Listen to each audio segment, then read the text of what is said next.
On today's show, Aaron Judge wins the AL MVP like he was supposed to. The Yankees announced that they reached a one-year deal with Isiah Kiner-Falefa for 2023. We'll talk about that. And there are rumors going around on Twitter about another possible Aaron Judge destination that kind of scares me and should scare you, plus other trades that are happening. Pre-Thanksgiving, what is happening in baseball? We'll talk about it all next on Locked On Yankees.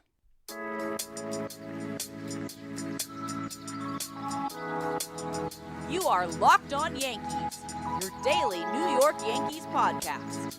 Part of the Locked On Podcast Network, your team every day.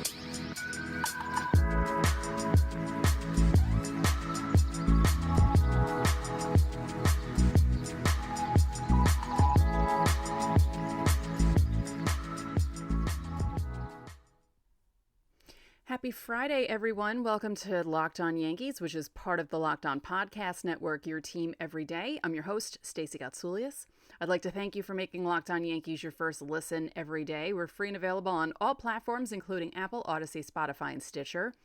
You can watch and subscribe to us on YouTube. Also hit the thumbs up button to like our videos and the bell so you're notified as soon as our videos go live. Today's episode is brought to you by BetOnline. BetOnline has you covered this season with more props, odds, and lines than ever before. BetOnline, where the game starts. So in not shocking news whatsoever, Aaron Judge was named AL MVP. Hallelujah. It's not surprising. I was surprised, though, by how many people voted for him, because in our Twitter bubble, you see a lot of conversations going around, writers talking about it, fans talking about it, and how do you vote against Ohtani? He plays two positions. It doesn't even matter if he's not the best at both positions. It's the fact that he plays both positions. My standpoint is, okay, so if we're going to keep giving Ohtani the MVP every year, why bother having the vote? Or why don't we just make a separate award for Ohtani since he's the only two-way player in baseball? How about that? It would have been absolutely ludicrous if Aaron Judge didn't win AL MVP. But again, very shocked that he won by as many votes as he won by. He got 28 first-place votes. 2 writers in LA didn't vote for him for first place. And that's not shocking because they see Shohei Ohtani every day. But I was pleasantly surprised that the rest of that group of 30 didn't disappoint me and that it wasn't closer. Because again, just judging from the conversations I saw on Twitter, I really thought it was going to be a lot closer. So I was pleasantly surprised by what I saw. Judge looked genuinely excited. They had Giancarlo Stanton announce that he was the MVP, which I thought was absolutely adorkable. And that is a word. I don't care what anyone says. And yeah, it was a nice ending, I guess. I mean, obviously the better ending would have been a World Series ring plus the MVP, but we all can't, we don't always get what we want. Or you can't always get what you want, like the Rolling Stones say. So Judge said, the motivation throughout the year, man, it goes to my teammates. I said that all year. They constantly pushed me day in and day out just to show up and play because I see the hard work they put in. I've got to show up just like them. Without the special crew we had this year and the past couple of years, I know I definitely wouldn't be in this position. And he got lots of congratulations from his Yankee teammates, including Luis Severino, who was on a trip with his wife to Egypt. He was riding camels. I saw it on Instagram yesterday, and I guess he maybe woke up and found out that Judge won the MVP because I'm assuming he was already asleep in Egypt when it was announced, and that was kind of funny to see that he put that on Instagram. He got congrats from everyone. Obviously, Giancarlo Stanton congratulated him last night, but he also congratulated him on Instagram. Jose Trevino, Isiah Kiner-Falefa, who we'll be talking about in segment 2, congratulated him. And yeah, again, nothing to take away from Ohtani. Ohtani's incredible, but Aaron Judge played out of his mind this year, and there was no way that he couldn't win that award. Now, Judge said I was extremely nervous. You're going up against Yordan Alvarez, one of the top premier hitters in the game, and Shohei Ohtani is by far one of the best players on this planet. You never want to assume anything. Both of those guys had incredible years, and it's been fun competing with them over the years. So Judge is the first Yankees MVP since Alex Rodriguez in 2007. He's also the first Yankees outfielder to win it since Mickey Mantle in 1962.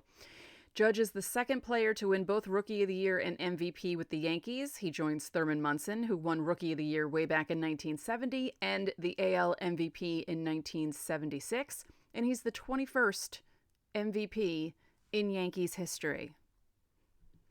Pretty cool deal.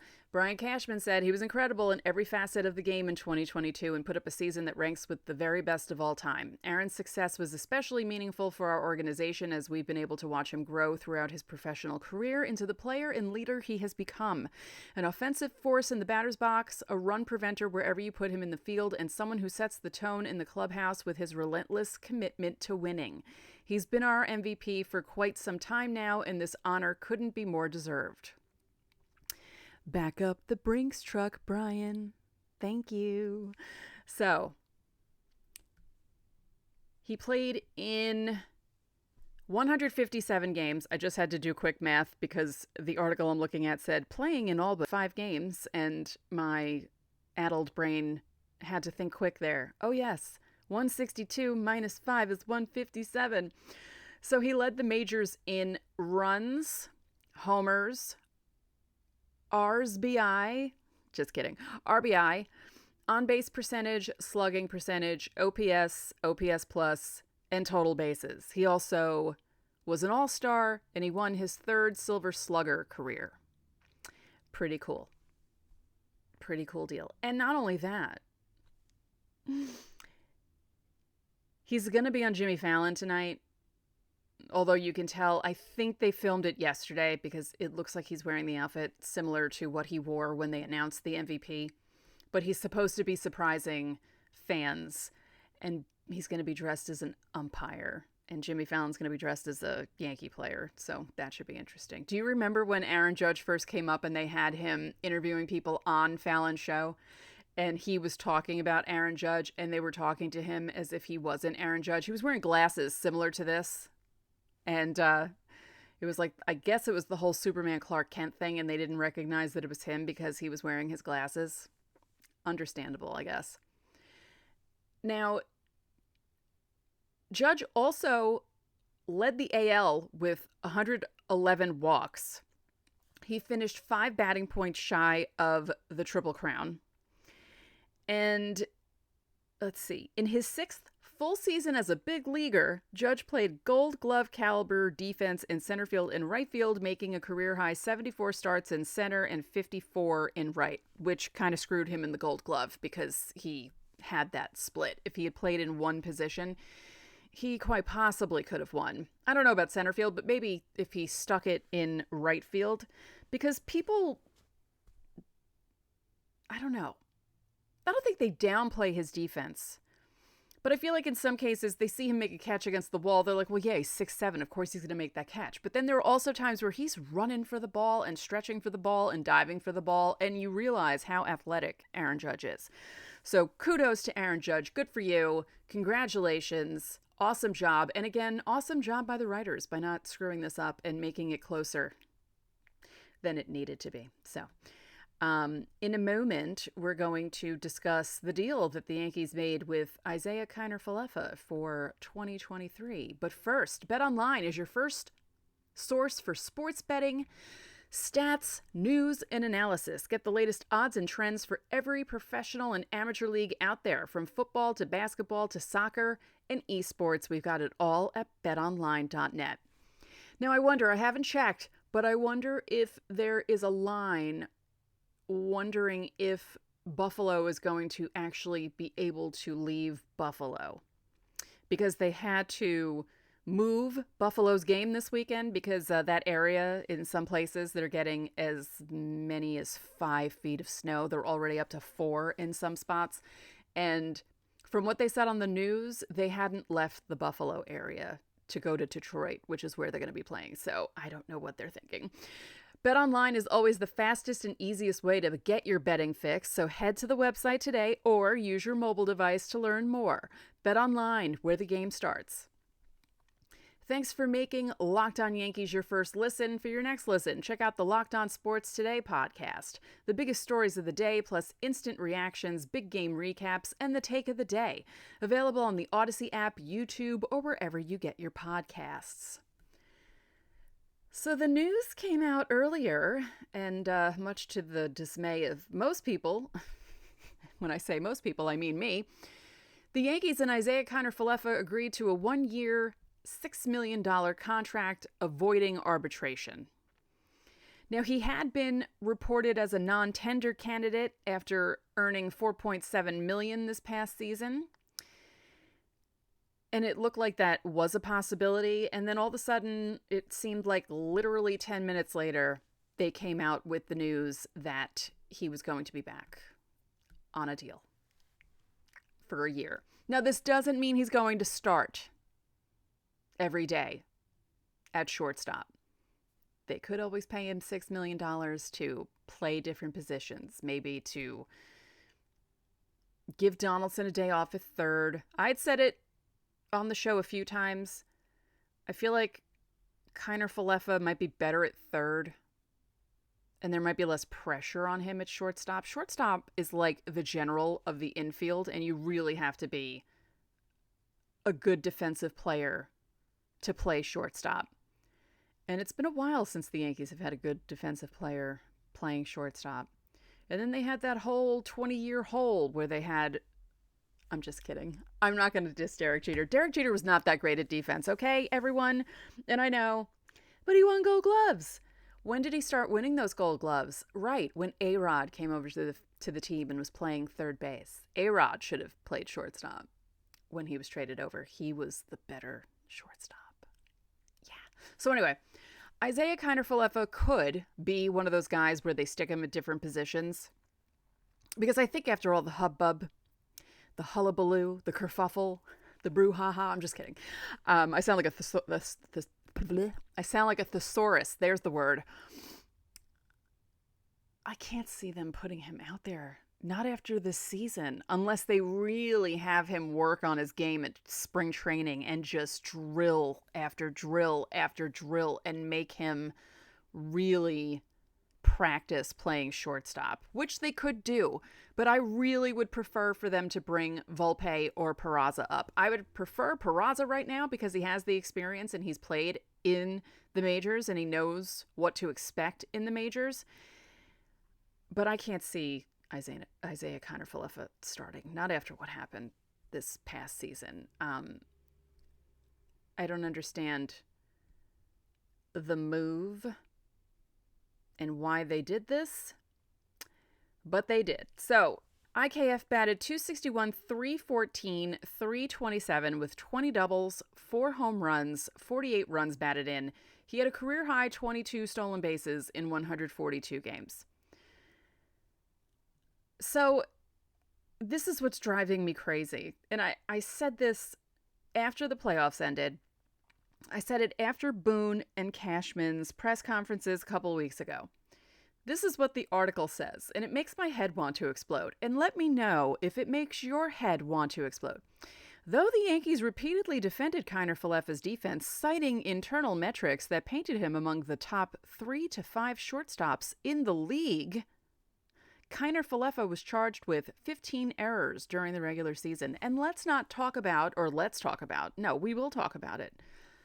Let's not forget the different plays that they didn't call errors that he screwed up. And balls that Rizzo had to scoop up, or even Marwin Gonzalez when he played first, or even Ronald Guzman when he played first, or DJ LeMahieu when he played first. You know, there were plenty of moments where you would watch a ball go to Isiah Kiner-Falefa, and I don't know about you, but I was watching through my fingers toward the end of the season. Just, oh no, don't hit it to him, you know, that sort of a thing. And if you're not watching on YouTube, I just acted like I was witnessing a car crash, basically. I don't understand. But again, we might not see him start. We really might. They might bring him through spring training and just be like, yeah, he's going to be on the bench. Maybe he might turn out to be the guy that they wanted DJ LeMahieu to be. Also, there was news about DJ LeMahieu. They're not going to know if he's going to need surgery for another few weeks, which I don't understand why that is. Why not just have the surgery and then heal from it so you're ready for spring training? I don't understand the injury, and it's really like bad what's happening to him. The fact that they still have to wait to find out, because that's just going to push into 2023 if you keep pushing it off. It's November 18th. And I think they said they have to wait another 6 weeks before they find out if he needs surgery. That's a long time.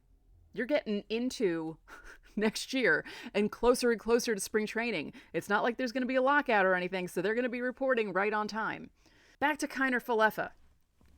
Aaron Boone said, on the balance of the season, Kiner-Falefa was very good. I know there were some frustrations with the errors that he would have on occasion and where I felt I had to do something with the lineup because I felt it was something that came into play during one of the series. But on the whole, I feel like he was, by and large, excellent defensively and in the top part of the league among shortstops. Again, no. Oh, now this makes me happy. No offense to Isiah Kiner-Falefa. He seems like a really good dude. He grew up a Yankee fan out in Hawaii. His father took him to the right field bleachers, this and that.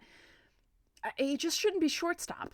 Maybe they play him somewhere else. But this says, re-signing Kiner-Falefa does not necessarily preclude the Yankees from seeking a trade involving him. Hal Steinbrenner said this week that it is his intent to give top prospects Oswald Peraza and Anthony Volpe opportunities to win starting jobs in the middle infield. And GM Brian Cashman said that could be sorted out in the spring. So what did I just say? Yeah, I didn't pull that out of my rear end. I knew I read that somewhere. So, and plus Hal said it on the show last week, The Hot Stove. And he did have a part 2 to that interview, and I didn't get to watch that earlier. So, hey,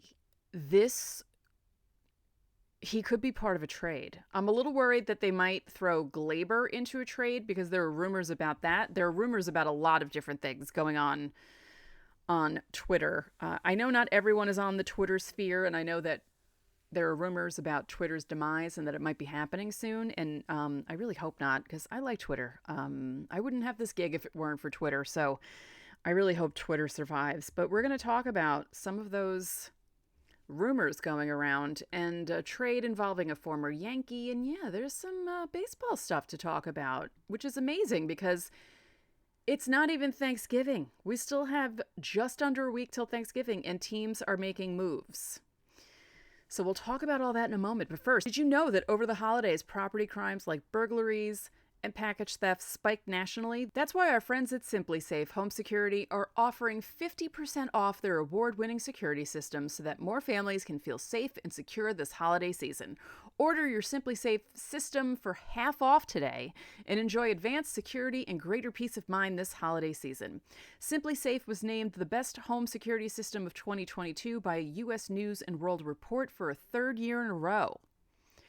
Simply Safe is whole home security with advanced sensors for every room, window, and door, HD security cameras for inside and out, smarter ways to detect motion that alert you only when a threat is real, and even hazard sensors that detect fires, floods, and other threats to your home. With the top-rated Simply Safe app, stay in control of your system anytime, anywhere. Disarm, arm, unlock for a guest, access your cameras, or adjust your system settings. All from your phone. You could do this from your phone if you're at a game. That's pretty cool. So don't miss your chance to save big on the only security system that we recommend. Get 50% off any new Simply Safe system at simplysafe.com/lockedonmlb. This is their biggest discount of the year, so don't wait. That's simplysafe.com/lockedonmlb. There's no safe like Simply Safe. So before I started recording, I'm going to get my phone out. I saw a tweet from John Heyman talking about the Dodgers being in the running, possibly, for Aaron Judge, which kind of makes me a little worried because who wouldn't want to play on the Dodgers and be in that lineup with all those guys? I mean, honestly, I know the Dodgers didn't make it very far this year, after winning 111 games, because as they always say, you never know what's going to happen in the playoffs. No one knew the Phillies were going to make it to the World Series. And this was the Heyman tweet. Word going around now is Dodgers will make a run at Aaron Judge. Logical, with $100 million now off the books, with Bellinger, Kimbrel, Anderson, Heaney, Price, and both Turners off the roster. That's right. Why can't the Yankees go after Trey Turner? I know why. Because it makes too much sense. That's why. The Dodgers need shortstop, third base, starters, relievers, and now an outfielder. God, I just pictured it. Oh no. I hope that wasn't a deja vu or like a psychic moment, but I actually just pictured Aaron Judge in a Dodgers uniform. I really hope that doesn't happen. I really hope that doesn't happen. Because Cody Bellinger was non-tendered. So that's why the Dodgers are coming into play. And Gio Urshela was traded out to LA, but to Anaheim, LA. He is now an Angel, and it looks like they might have him as their shortstop. That's what I was seeing on the reports, so that's something interesting.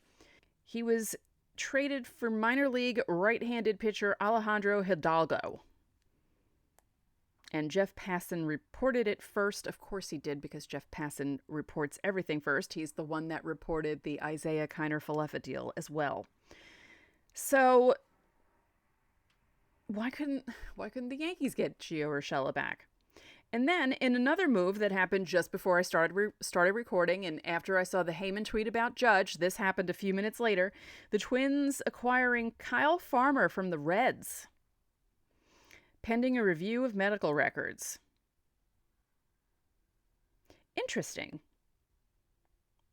That's an interesting move. I'm just surprised that moves like this are being made already. Not that it's major stuff, but as I said, it's November 18th. You know, it's before the winter meetings, and I know these aren't huge moves that are being made, but, you know, things are happening. So maybe this is a good sign for the off season as we get further into it, because that's the biggest complaint when it comes to the off season.